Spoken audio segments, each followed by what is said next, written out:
Welcome to another episode of The Brand Called You, a podcast and podcast show that brings you leadership lessons, knowledge, experience, and wisdom from thousands of successful individuals from around the world.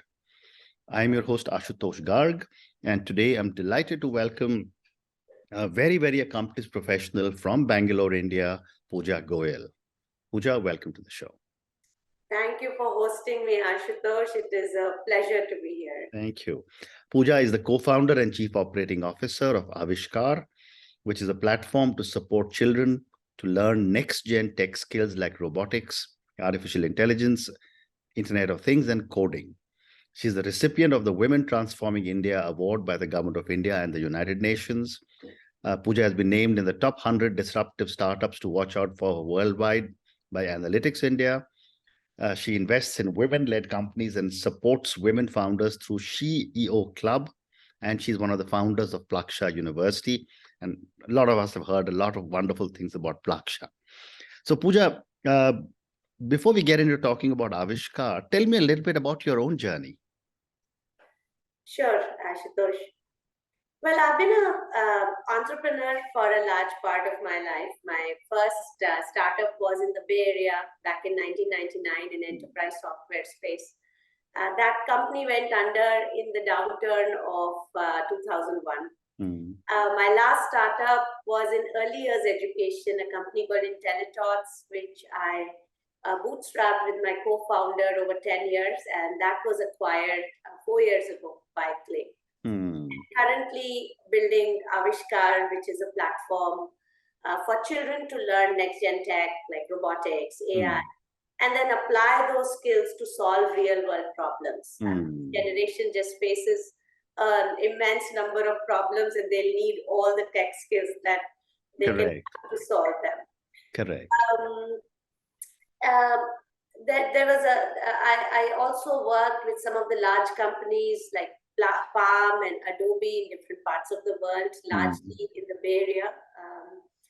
I have 2 daughters. One of them just flew the nest to pursue college. The younger one is waiting in the wings in 10th. And largely when I reflect about my life journey, Ashutosh, the first decade and a half was a lot about seeking freedom as a girl, as a woman, just freedom to make your own decisions, freedom to live life on your own terms, freedom to travel. And studying hard was the only passport to accomplish that. I grew up in the beautiful city of Jaipur and really no expectations per se, but I knew that learning and studying was the only way.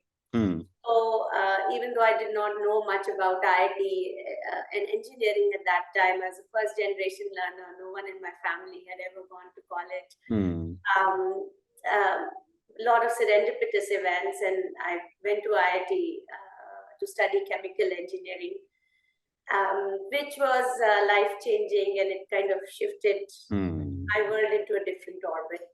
And then 5 years later, went to INSEAD again to pursue my master's, where again, just interacting with people. They were students from almost 59 countries in our cohort of 600 people.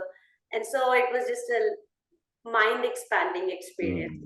Oh, wonderful. Yeah, so that was first part. The second part of the journey, the last decade, was a lot about finding balance. 2 kids, 2 careers, 2 sets of parents, just a lot of balls in the air, and between husband and I, just trying to keep them juggling. And I think at this stage of life, it is about relevance through contribution in whatever way I can. How wonderful! How wonderful! And what an amazing journey you've had. Thank you for sharing it with me. So Pooja, let's talk about Avishkaar. Avishkaar, you told me a little bit about how you support children, but tell me a little bit more about your motivation to start it. Right.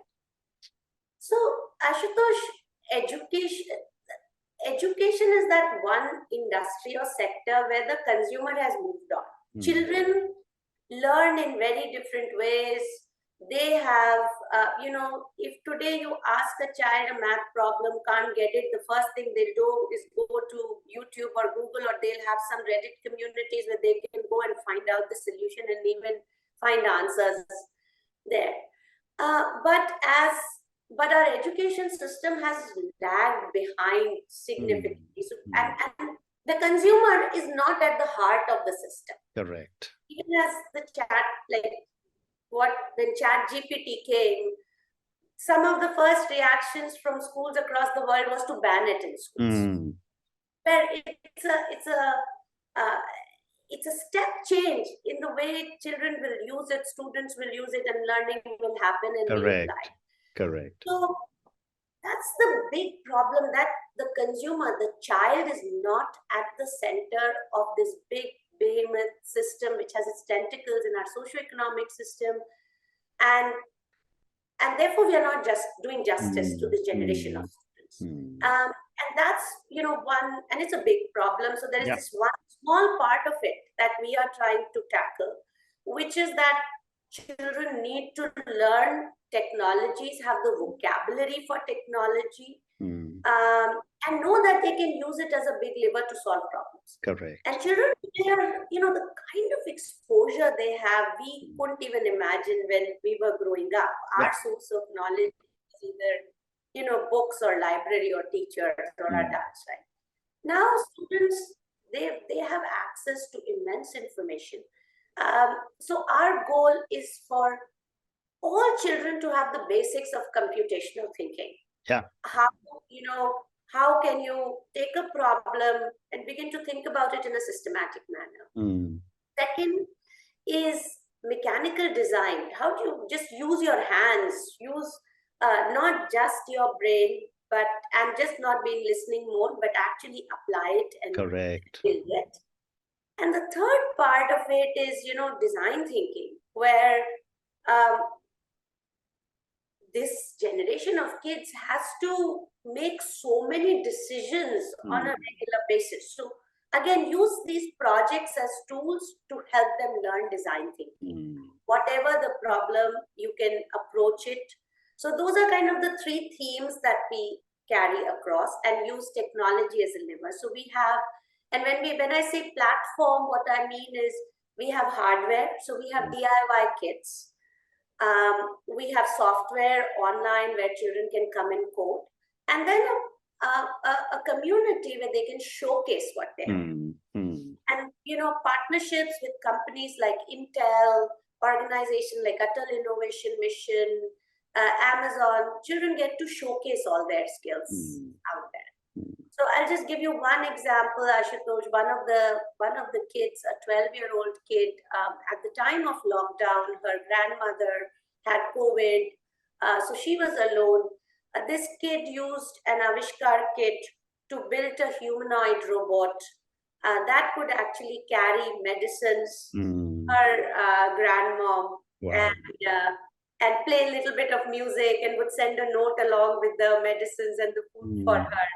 So, when you give children the tools, the environment, and some of the space to explore, come up with some magical stuff. Amazing. What a great response. Thank you.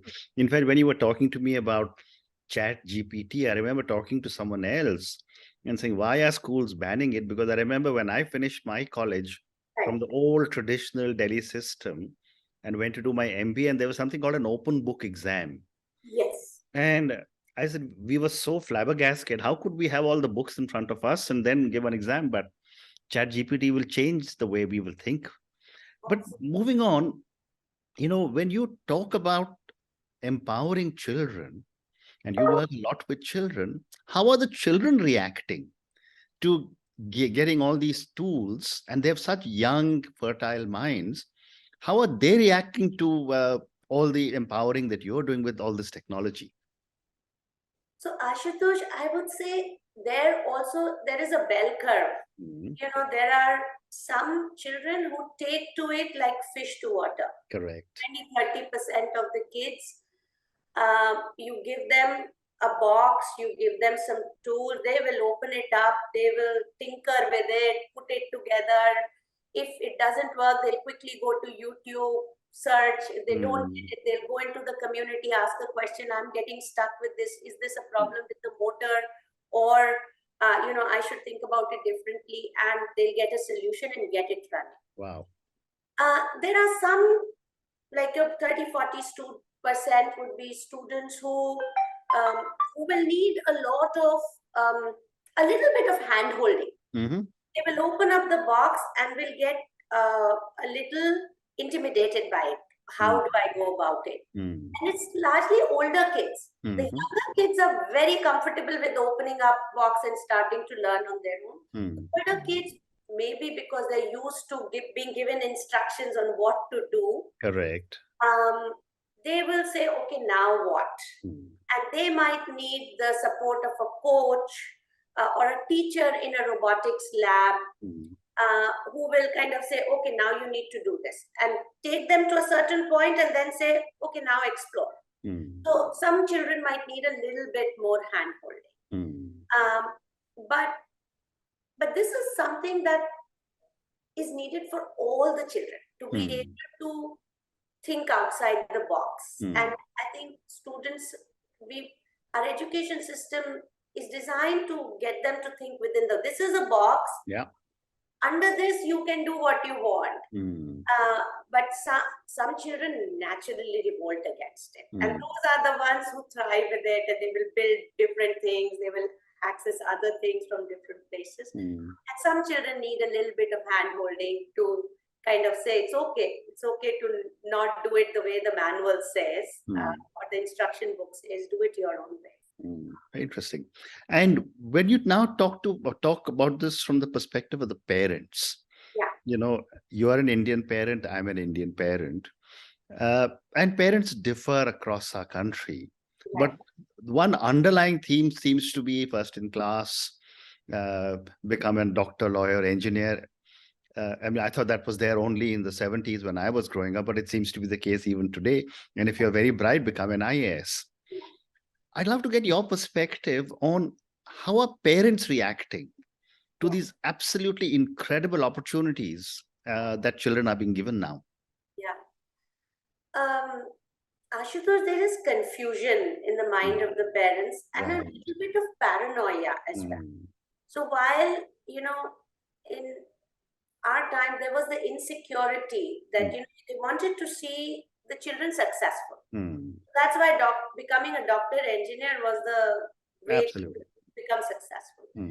Now, parents know there are many different ways to become successful, but it's hard to let go of that paranoia that this is the tried and tested road. What if my child goes in this direction and is not? Correct. So I think parents are also confused, and they do want to see their children explore. A lot of parents will come to us and say, Pooja, I've heard about artificial intelligence, and I know children are doing it, and cryptocurrency and blockchain, but I don't know what to do about it, and whether I should even introduce my child to it. What is the best way? Should I, I see a lot of children playing Roblox and Minecraft. Should I actually encourage my child to go and play that in order for her to learn coding or programming? So parents are very confused as well. And, especially this 30% bell curve I was talking about, 30-40%, the parents know that they come to us and say, look, I want my child to learn, but I don't know how to get started. And I don't want to buy a 5,000 rupee kit, and she might not use it. So can you do something like a tuition? So tuition is the thing. Yes. There is a teacher who will work with the child to say, okay, now you do this, now you do that. So I think it's a time of great disruption as far as education, future of work, learning is concerned. And both the parents, educators, all three, and children are dealing with that. In cases, Ashutosh, where parents are not able to adjust or be flexible in their thinking and are asserting too much, It's becoming a big problem with mental health, with pressures that children are facing, which they are not able to fulfill their parents' expectations. Or their lives have become so regimented that when they go to college, they are not able to take care of even the basic stuff, like they can write code, but then they can't take care of basic stuff like doing their own laundry or managing their So I think parents also are looking for some level of guidance in terms of how they should navigate and work hand in hand with the learning institutions to really work with children and provide them a path for growth and learning. Amazing. And one other question, and then I'll come to the SheEO Club. How are schools and the educators reacting to these amazing opportunities? Because I was talking to someone else, and a lot of schools are still not being able to come out that they've got a computer class. Right. So, Ashutosh, there are some exciting stuff happening in the ecosystem. The good news is government is taking this whole space of skilling, reskilling, learning tech very seriously. So about a few years ago, there was this whole scheme around adult tinkering labs. Where now it started with, like, they were supposed to set up 500 labs, and now in just a period of, I think, 5 years, almost 10,000 labs across the country have been set up. Wow. They are looking at increasing that number to almost 50,000. So there is immense push. It's not without its challenges. 20-30% of the labs are not being used. Administrators are not there. Teacher capacity is a big problem. But at least now students have access to hardware. The reason when we talk about it, why India and Indians are great at software, but not other kinds of things, is software only needs one computer and it's terminal, and you are up and running. When it comes to hardware and building solutions, you need equipment. And it's very expensive. And students and parents can't afford it. So infrastructure is needed. And the good news is that the government is doing its work to kind of establish that infrastructure. We have a long way to go in terms of building teacher capacity, changing the mindset. But at Avishkaar itself, Ashutosh, we've set up almost 2,000 robotic labs across India. And we just keep seeing some outstanding projects around, whether it is managing plastic, microplastics, empowering the differently able, smart cities. And these are 10-year-olds, 12-year-olds, and they're able to, and these are sitting in tier 4 cities where names we haven't heard of, Shimoga and, in Jammu. And that's only because some level, at least the start has been made in terms of the infrastructure. Then second part of it is there are enough now players in the market as well, players like Avishkaar and organizations like Intel, Amazon, Google. They're all trying to do their bit in terms of making sure that young students have opportunities to learn some of these technologies. So while a long way to go, Ashutosh, we are getting there. That's like, action is happening on the ground. It's a complex problem. Multiple facets we need to fix. You need infrastructure, you need teacher capacity, you need pedagogy, curriculum, you need boards to start. But work has started on it, and I'm feeling pretty optimistic with NEP 2020, which is the National Education Policy. A lot of the thrust has been on upskilling, coding becoming mandatory from 6th grade. So I think we'll see change happening. Amazing. And you know, I think I've always admired, even though you and I are both Indians, but the indomitable Indian spirit of all our young people, you know, give them the opportunities and they'll leapfrog not one, but maybe two generations, you know. Exactly. So that's fantastic. Thank you for what you're doing. Pooja, let's now move to the SheEO Club. And Yeah. I'm assuming SheEO stands for Entrepreneurs Organization. Is that right? Or Yes, that's right. okay. Okay. So tell me a little bit about the SheEO Club. Yeah. So, as I was saying, early part of my career, it was a lot about blinders on, trying to get to a stage where you have some freedom to do things. And for a very long time, in a lot of the situations, I was the only woman in the room. You always thought that, look, the world is meritocratic and you can, you can solve most problems by just working harder and smarter. And there is no one out there who's discriminating against you. And so you work hard, you work smart, you'll get there. Blinkers.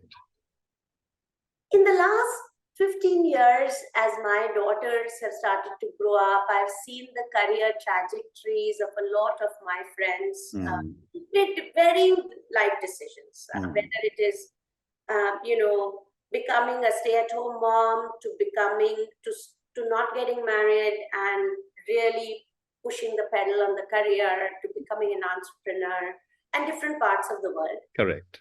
I feel there are some challenges that consistently women face. So at Intellitots, when I was running Intellitots, there were a lot of young mothers, professional mothers, who had decided to be at home with their children, and there was a level of frustration, not fulfilling their potential.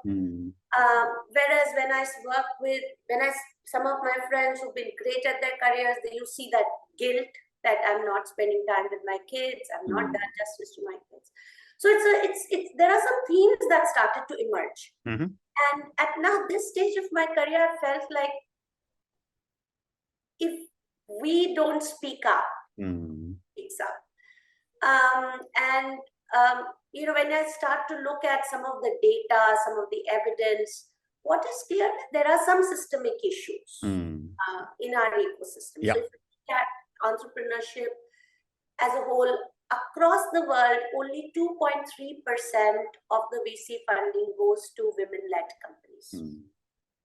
If you look at just India, only 14% women-owned enterprises. Correct. At a broad level, if you look at the female labor force participation in India, we are below Pakistan and Egypt. Yep. And the worst part is that it's going down. Now, I don't have all the information or the data to say, is it because their contributions are not being captured at a GDP level? Is it because women are dropping out? So I have this kind of, right now, some anecdotal evidence where I see a lot of, when you look at women in STEM graduating, those numbers are very high, almost 25%, 50%. So at an education level, lot of STEM graduates. But workforce participation and scientists, women scientists, that drops down to 14, 15%. Wow. So there is this big gap, and I don't have all the answers, but it's just the frustration, the appalling, you get appalled. 50% of the population in so many startups and only 50%, right? Something's not right. And I personally know some smart women entrepreneurs. So it's just this mix of anger and frustration, and you say, okay, what can you do? Anything? Yes. Speak up about it. Absolutely. And second, at the time of lockdown, I just began to, again, I was talking to a lot of people, women founders, women professionals, and I felt like it was disproportionately impacting women, lockdown in strange ways, and they were dropping out of workforce. So on a whim, I sent out a tweet and a LinkedIn post saying, I will make myself available on Sunday mornings for 2 to 3 hours for any woman entrepreneur who wants to discuss their business plan or their career. And I must have heard from almost 250 women. Wow. So I started to schedule it over a period of time, became close to a lot of the women, fellow women entrepreneurs, professionals. I couldn't do all of it. So a lot of my friends said, oh, we are happy to spend some time. And so it happened organically. It is still happening organically. And now, so essentially what came out was there are challenges at one just ambition level as well. A lot of women starting up but saying we are good with this only. I don't think we can go raise capital, grow at that pace. We'll just do it like that. Second is around skill gap. So, you see that even the ambition is there, then sometimes, the financial statements, knowing P&L, knowing MIS, knowing product, just those basic skills. Yeah. The third is around just networks. If the women have kind of dropped out of workforce, they lose the networks that a lot of male founders have. Anything like I need an agency, I need a lawyer to draft and look at a lot of women don't have that ecosystem. And then last was funding capital. So again, multiple studies showing that there are inherent biases, and as venture capitalists evaluate pitches, right? So I started to invest. I've invested in a few women-led startups and supporting them. So it's an organic kind of effort, a very small one, to support fellow women entrepreneurs and figure out how can we systematically make a dent in this. How wonderful. How wonderful. Would you have time for only one more question? And I can keep talking to you for a long time because you have so much to offer our viewers and listeners. But my last question is for the thousands of people who will listen to our conversation. Based on your own amazing journey, and as one of the well-known, respected women entrepreneurs, what would you say are 3 lessons you would want to give to a lot of women and maybe a lot of young entrepreneurs, men or women, in our country and around the world? Sure, Ashutosh. So one, I would say, is you always build your way forward. You don't think your way forward. And you be an entrepreneur, right? Like when you're starting out, you can do as much pros and cons and analysis on paper and talk to people, but there's only so much clarity you will get. Yeah.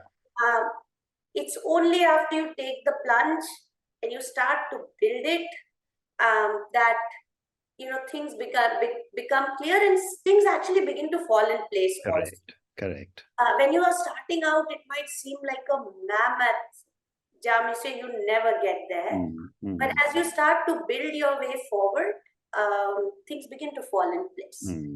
And it's like, when you're climbing a staircase, you can't see the top of the 18th floor. Then you have to get first to second floor, and then you have another set of options, and then you get to the next floor and you have another set of options. So I would say that's one. It's always very nerve-wracking to start something. Also, seeing so much going on around Shark Tank, that entrepreneur has been so successful, raising capital. It can seem overwhelming, but I would say build your way forward. Correct. Second is striking a balance between consistency and exploration. Earlier on in my career, my general sense was to start a lot of things. Yeah. Whatever I got excited about, start doing it. Gradually, I learned that there is a benefit to staying consistent, and there is the whole power of compounding. Yeah. You do small changes, improve, you stick to a path, things begin to happen. Correct. And there are lots of books like Atomic Habits and Tiny Habits. It's all about the power of consistency. But you have to strike a balance between that and exploration. Right. And so, you achieve a local optima through this consistency, but then there is a time when you need to explore further and say, okay, is there any other peaks around there? Absolutely. Local optima. So you need to kind of constantly balance that. And then last, as a woman entrepreneur and possibly myself, I'd say I used to be very conscious in asking for help, in kind of reaching out. But I would say not every closed door is locked. If you don't ask, the answer is always no. And my last now so many years, I feel like most people are willing to help and support. And correct. Like everybody you reach out to, nobody will say no. If you say, I want to discuss this or ask advice, you find such amazing people who are willing to give out their time, resources, even money. Correct. Even the cause and believe in you. Yeah. So I would say, go ask, don't hold back. If you don't ask, the answer will always be. Absolutely. Well said. Well said. And on that note, Pooja, and your 3 amazing lessons, and I love each one of them. Build your way forward, not think it forward. Second, you said strike a balance between consistency and exploration, and such a powerful comment between consistency and exploration. And third one, which is so simple, and yet most people don't take it up, is ask for help. Not every door is closed. Not every closed door is locked. It's again such an amazing comment. Thank you for speaking to me about your own amazing journey as one of the well-respected, well-known women entrepreneurs of our country. Thank you for telling me about Avishkaar and all the great work that you're doing for so many children, and more power to you, because it's all we've learned from your own background of being IIT, how much education has done for young students out of IIT and how they've actually changed our country. Thank you also for speaking to me about the SheEO Club. Thank you again for speaking to me, and good luck to you. Thanks a ton, Ashutosh. It was just wonderful speaking with you. And anyway, your entrepreneurial journey has been a source of inspiration. Thank you. Thank you for inviting me. Thank you. Thank you for listening to the Brand Called You videocast and podcast, a platform that brings you knowledge, experience, and wisdom of hundreds of successful individuals from around the world. Do visit our website www.tbcy.in to watch and listen to the stories of many more individuals. You can also follow us on YouTube, Facebook, Instagram, and Twitter. Just search for the Brand Called You.